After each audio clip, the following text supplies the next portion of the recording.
Good morning everyone. और आज से हम लोग सामान्य विज्ञान के प्रैक्टिस स्टार्ट कर रहे हैं और इसमें प्रैक्टिस सेट नंबर 1 है। इसमें 25 क्वेश्चन है और मैं आपको इसमें के 100 प्रैक्टिस सेट दूंगा। ठीक है, एक प्लेलिस्ट बना दूंगा, उसमें 100 प्रैक्टिस सेट होंगे, आप उसको कंप्लीट कर सकते हो। और ये भैया इंपॉर्टेंट है आपका एलपी के लिए, टेक्नीशियन के लिए, ग्रुप डी के लिए, एनटीपीसी और चाहे जो भी आपके रेलवे के एग्जाम है सबके लिए इंपॉर्टेंट है। तो फर्स्ट क्वेश्चन आपसे कहता है, फर्स्ट क्वेश्चन कहता है कि किस भौतिक मात्रा का वोल्ट एम्पियर होता है। वोल्ट एम्पियर होता है, बताइए। कह रहा है किस भौतिक मात्रा का मात्रक वोल्ट एम्पियर होता है। आपका प्रतिरोध, धारा, कार्य और आवेश। देखिए जो प्रतिरोध है इसका मात्रक वोल्ट एम्पियर होता है। तो ये प्रतिरोध की परिभाषा से मैं कहूं तो आपका आर इक्वल टू क्या होता है, वी अपॉन स्मॉल आई। ठीक। नेक्स्ट क्वेश्चन बताइए कि एक सेल के विस्फोट के बाद, एक कह रहा है कि एक सेल के विस्फोट के बाद कई टुकड़े अलग अलग दिशाओं में उड़ जाते हैं। इस स्थिति में क्या संरक्षित रहता है। इस स्थिति ऊर्जा संरक्षित रहता है, बल संरक्षित रहता है, कार्य संरक्षित रहता है, संवेग संरक्षित रहता है, बताइए। देखिए अगर एक सेल के विस्फोट के बाद कई टुकड़े अलग अलग दिशाओं में उड़ जाते हैं तो इस स्थिति के परिणामी बल का मान 0 होता है और उसमें संवेग जो होता है वो हमेशा सुरक्षित रहता है। संवेग क्या होता है, हमेशा सुरक्षित रहता है। क्वेश्चन नंबर 3 देखिए, प्रकाश की गति अधिकतम निम्न से किस माध्यम में होती है। हवा में, निर्वात में, पानी में, कांच में।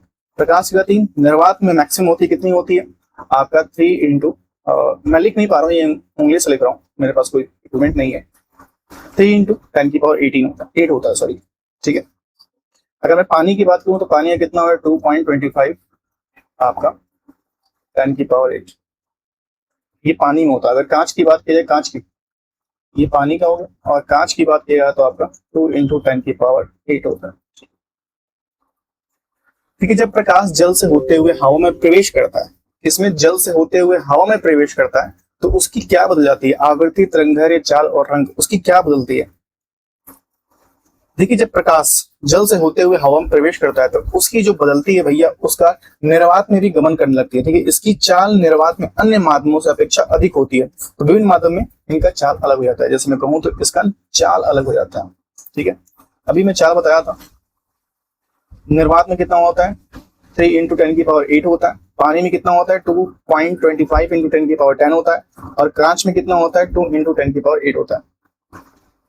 अगर तारपीन में बात की जाए, एक मैं तारपीन की बात करता हूँ, अगर तारपीन में आपको चाल, प्रकाश की चाल बात की जाए तारपीन में, तो आपका होता है 2.04 इंटू 10 की पावर 8 होता है। ठीक है, 10 की पावर 8 होता है।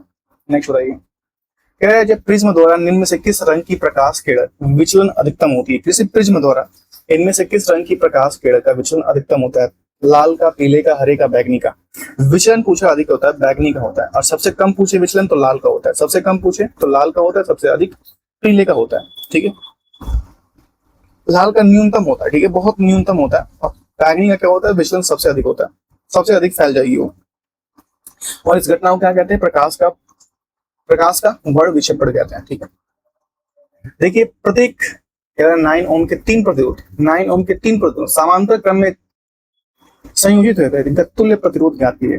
अगर 9 ओम के 3 प्रतिरोध समांतर क्रम में संयुक्त हैं, इनका तुल्य प्रतिरोध ज्ञात करना है आपको। तुल्य प्रतिरोध कितना होगा भैया,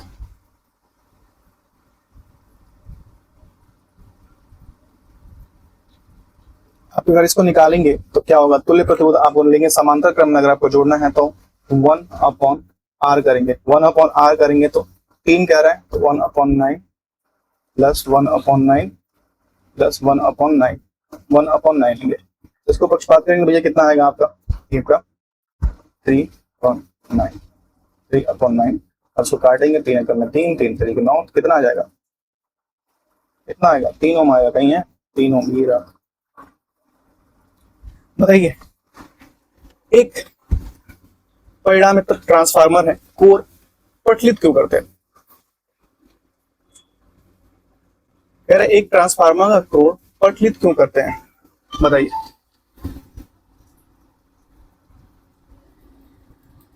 देखो कह रहा है एक परिणाम में ट्रांसफर का कोर पटलित क्यों करते हैं, क्यों करते हैं भैया। देखिए ट्रांसफर का जो कोर होता है सिलिकॉन स्टील की बनाई जाती है, तथा कोर की जो पटलित, तो एलिमिनेशन बोलते हैं पटलित को, ठीक है। एलिमिनेशन जो होती है या उसको किया जाता है कि जिसमें ट्रांसफर की होने वाली भंवर धारा, जो भंवर धारा होती है ट्रांसफर की, जो गोल गोल बनाते हैं उसको, उस भंवर धारा को कम किया जा सके। और कोर की निम्न होने चाहिए, जैसे कि कोर का होना चाहिए कि उचित चुंबकशीलता होनी चाहिए, कि चुंबकशीलता बहुत अच्छा से काम करे। उसके बाद कम हेस्टेशन होनी चाहिए, कम घसा हो, कम भंवर धाराएं हानि होनी चाहिए, जितना भंवर धारा घूमे उसकी हानि कम हो, और उच्च विद्युत प्रतिरोधकता होनी चाहिए, ठीक है। इसमें क्या होनी चाहिए भैया?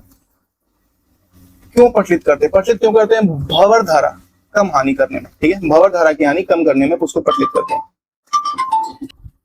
सॉरी, कॉल आ जा रहा है बार बार। बताइए, निम्नलिखित में से अलेक्जेंडर ग्राहम बेल द्वारा किसका आविष्कार किया गया था? अलेक्जेंडर ग्राहम बेल द्वारा किसका आविष्कार किया गया? किसका भैया? टेलीफोन का आविष्कार किया था अलेक्जेंडर ग्राहम बेल ने, ठीक है। इसके बाद उन्होंने ऑप्टिकल फाइबर, ठीक है, फोटोफोन लैब का किया था, डेसिबल यूनिट का किया था आविष्कार, ये इन्होंने इनमें किया था, ठीक है। बताइए, शरीर विज्ञान में चिकित्सा की वो कौन सी शाखा है जिसमें पुरुषों के विशिष्ट रोग के संबंधित अध्ययन होता है? एंड्रोलॉजी, ठीक है, स्टोपोलॉजी, बायोलॉजी या डेस्मोलॉजी? बताइए, इसमें एंड्रोलॉजी पुरुषों का अध्ययन किया था, एंड्रोलॉजी में पुरुषों का अध्ययन करता है, ठीक है। बाइकोलॉजी में आपका जो अध्ययन किया जाता है प्राकृतिक वातावरण में रहने वाले जीवों के बीच अंतर जो संबंध होती है, अलग अलग जीव होते हैं उनके बीच अंतर संबंध होती है, उसका अध्ययन किया जाता है, ठीक है, प्राकृतिक वातावरण में रहने पे, ठीक है। एकास्ट्रोलॉजी में आपका होता है क्रेफिस का अध्ययन होता है। एकास्ट्रोलॉजी में क्या होता है? क्रेफिस का अध्ययन होता है। एकास्ट्रोलॉजी में क्रेफिस का अध्ययन होता है, इसका मैं बात कर रहा हूँ, ठीक है। और डेस्मोलॉजी में किसका होता है? डेस्मोलॉजी में आपका शरीर रचना, ठीक है, एंटोनॉमी, शरीर रचना एंटोनॉमी और स्नायुबंध लिगामेंट, जो मेरा लिगामेंट टूट चुका है उसका अध्ययन करते हैं डेस्मोलॉजी में। नेक्स्ट है, मानव नर में मौजूद लिंग गुणसूत्र एक्स वाई है। क्या है? एक्स वाई है। इनके बीच क्या अंतर है? कोई अंतर नहीं है। एक्स बड़ा है, वाई छोटा है, वाई में अधिक जीन है, और एक्स बड़ा और वाई बड़ा और एक्स छोटा है। देखिए, मानव में मौजूद लिंग जो होता है गुणसूत्र एक्स वाई है, तो इनके बीच क्या अंतर है भाई? इनके बीच क्या है? एक्स जो है वो बड़ा है और वाई क्या है? छोटा है। एक्स क्या है? बड़ा है और वाई छोटा है। अगर एक्स एक्स हो रहा है, अगर एक्स एक्स मिल रहा है, अगर एक्स एक्स मिल रहा है तो क्या भैया? महिलाओं में, फीमेल में ये गुणसूत्र पाए जाते हैं। और एक्स वाई हो रहा है तो इसमें क्या हो रहा है? ये मेल बनेगा। क्वेश्चन कह रहा है, भोजन नली की दीवारों में संकुचन और प्रसरण की गति को कहते हैं क्रमाकुचन कहते हैं, जठर संबंधी कहते हैं, दोलन कहते हैं, और अनुस्थलन कहते हैं। इसको पता है, क्रमानुकुचन कहते हैं। इसी के थ्रू आपका जो भी आप इनहेल करते हो वो एक के बाद एक क्रमाकुचन करते हुए, जैसे कि मैं कहूँ कि आप कुछ मिट्टी पकड़ लो, गीली मिट्टी पकड़ के उसको हाथ से दबाओ, तो जो आप हाथ से दबाओगे, नीचे फोर्स लगाओगे तो नीचे से निकल जाएगा मिट्टी, फिर नीचे पकड़ के उसको दबाओगे तो और नीचे निकल जाएगा। इसी की तरह आपका खाना आपके पेट तक, इसके ग्रास नाली के जरिए आपके पेट तक पहुंचता है, ठीक है, क्रमाकुचन बोलते हैं इसे। नेक्स्ट, गुर्दे की नलिका में परत में मौजूद होती है। गुर्दे की नलिका की परत में क्या मौजूद होती है? क्वेश्चन नंबर 12 बताना है। गुर्दे की नलिका में परत में क्या मौजूद होती है? बताइए।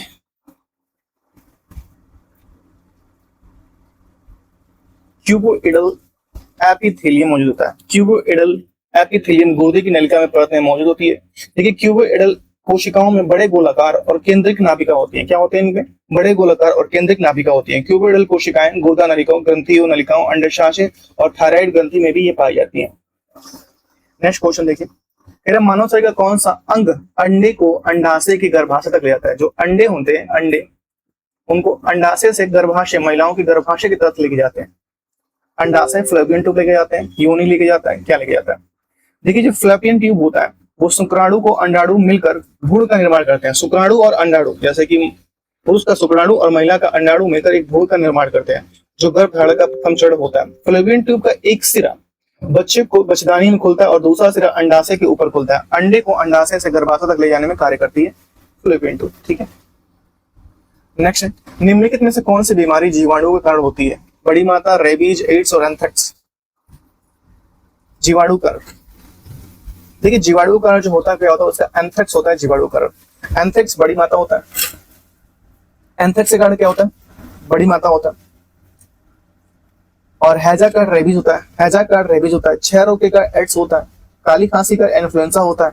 अगर डिप्थीरिया की बात तो चेचक होता है। टिटनेस खतरा होता है। और टाइफाइड के कारण पोलियो होता है, ठीक है। एक बार मैं फिर से आपको बताता हूँ। देखिए, एंथ्रेक्स जीवाणु होने वाले रोग में कौन कौन से आते हैं? एंथ्रेक्स आते हैं, हैजा आते हैं, क्षय रोग होते हैं, काली खांसी आती है, डिप्थीरिया आता है, टिटनेस और टाइफाइड। कौन कौन से? एंथ्रेक्स, हैजा, क्षय रोग, काली खांसी, डिप्थीरिया, टिटनेस और टाइफाइड। अगर बात की जाए आपसे, अगर बात की जाए विषाणु से होने वाले रोग, तो आपका बड़ी माता विषाणु से होती है, रैबिच विषाणु से होता है, एड्स आपका विषाणु से होता है, एनफ्लुएंजा आपका विषाणु से होता है, खसरा आपका विषाणु से होता है, चेचक आपके विषाणु से होते हैं, और पोलियो भी आपका वायरस से होता है। ठीक है, तो इसमें पूछा था जीवाणुओं के कारण, तो कौन सा था? जो एंथ्रेक्स है ये किसके कारण? जीवाणुओं के कारण हुआ। निम्नलिखित में से कौन सा कोशिका हरित शैवाल है? कौन सी एक कोशिका हरित शैवाल है? कारा है, यूरोथ्रिक्स है, साइपोरगारा है, बताइए कौन सा है? देखिए क्लेमाइडोमोनास जो है ये क्या है? ये एक हरित शैवाल है। क्लोमाइडोमोनास ये क्लोरोफाइसी वर्ग के अंतर्गत आता है, ठीक है, और क्लोरोफाइटस समुदाय का कोशिका हरित शैवाल भी है, इसका नाम है क्लेमाइडोमोनास है। ठीक है,